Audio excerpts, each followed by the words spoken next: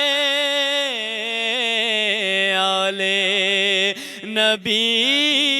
کا کام تھا، آلے نبی ہی کر گئے، کوئی نہ لکھ سکا ادیب ایسی کتاب ریت پر، آل نبی نے لکھ دیا سارا نصاب ریت پر، آیا نہ ہوگا اس طرح حسن و شباب ریت پر، گلشن فاطمہ کے تھے سارے گلاب ریت پر۔ ماشاءاللہ آپ نے بہت خوبصورت منقبت پیش کی، اللہ تعالیٰ آپ کی آواز میں، آپ کے سوز میں مزید برکتیں عطا فرمائے۔ علامہ صاحب آپ کا بہت شکریہ کہ آپ نے حالات تباہ کے باوجود سفر کی صعوبت کو برداشت کرتے ہوئے آپ تشریف لائے اور آپ نے اس پروگرام میں حصہ لیا۔ اللہ رب العزت حضرت امام علی مقام رضی اللہ تعالیٰ عنہ کے پاکیزہ ذکر کا صدقہ آپ کو صحت بھی عطا فرمائے اور آپ کو اپنی برکتوں سے، رحمتوں سے نوازے اور آپ کی عزتوں میں مزید اضافہ فرمائے۔ آپ کا بھی بہت شکریہ کہ آپ نے مصروفیات میں سے وقت نکالا، تشریف لائے۔ اللہ تعالیٰ سب کی حاضری قبول فرمائے۔ ناظرین، ابھی پروگرام کا وقت ختم ہوا، کل انشاءاللہ ایک نئے عنوان کے ساتھ آپ کی خدمت میں حاضر ہوں گے۔ السلام علیکم ورحمۃ اللہ وبرکاتہ۔